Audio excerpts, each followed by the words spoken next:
Abby. I am from Pittsburgh. My voice has been described as a pumpkin spice Fran Drescher. And I have the fashion sense of a slutty Rick Moranis. Let's fucking go. Alright, I was rewatching the original Little Mermaid the other day, and guys, it still holds up.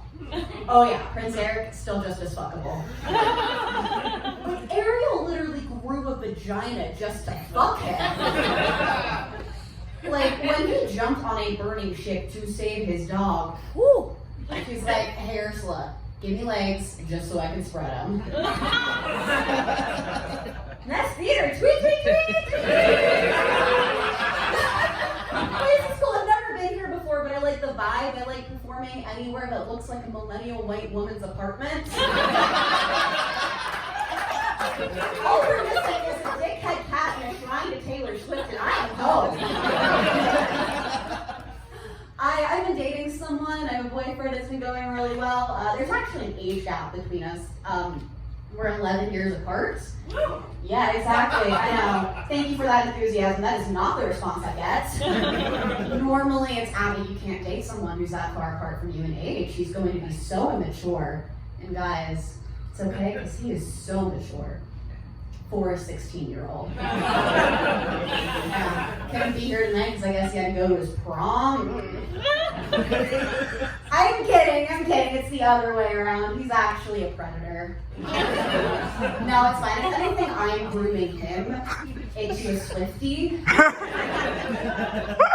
And things are going well, which is great because my last relationship was a shit show. We did not have sex at all.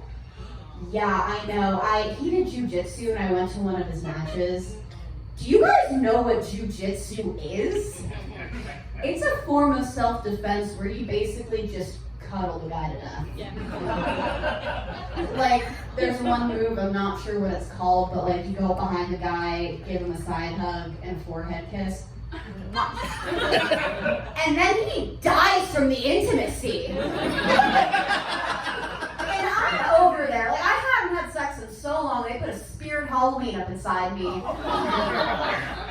Watching my boyfriend cheat on me with another man in front of 30 other different men. But everyone was homophobic. Like, touch me like you touched Jack! I don't know what that was, but I want to do that! So my day job is I work at a high school. Why are you guys laughing? It's weird because I'm young, I blend in with the students. One time the principal pulls me aside and he goes, oh my god, Abby, it's so funny because every time I see you, I think you're a student.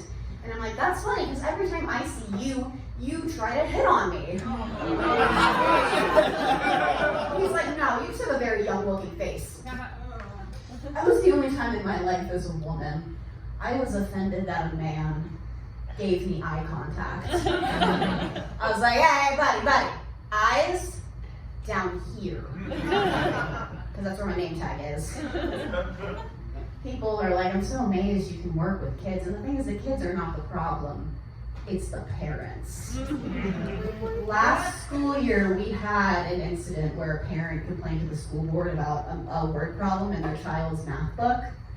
And the word problem was like, Jamaica has 107 candy bars. And Raul gives her 203. Now, I have an issue with that too, but my issue is the follow-up question should not have been, how many candy bars does Jamaica have? The follow-up question should have been, why does Jamaica need 310 candy bars?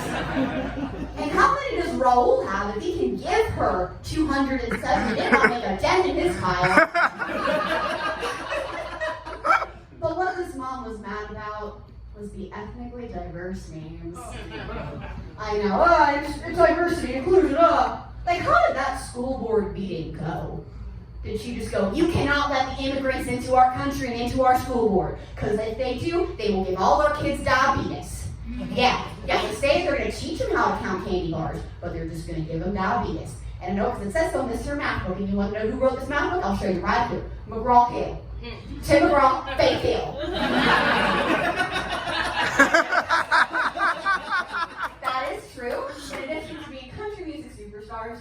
Faith Hill are mathematicians. They were inspired by Kenny Chesney's hit song, She Thinks My Protractor's Sexy.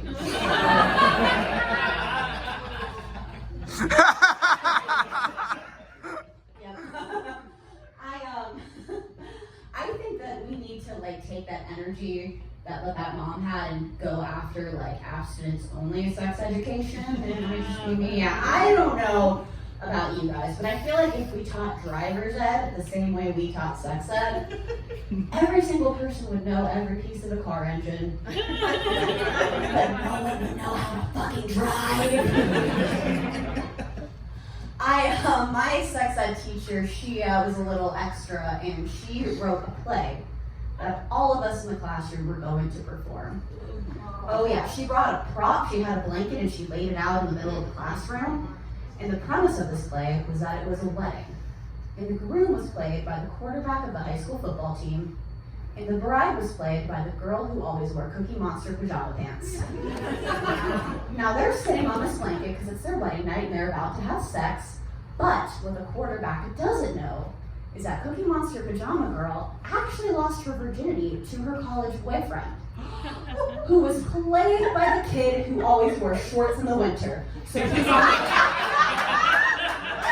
on the blanket.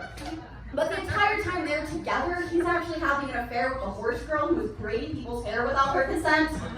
So she's on the blankets. Next thing you know, you got the kid in the cape that's on the blanket, then the girl that always wore fishnets on the blanket, and at the end of the most riveting episode of Degrassi, the entire class is sitting on the blankets.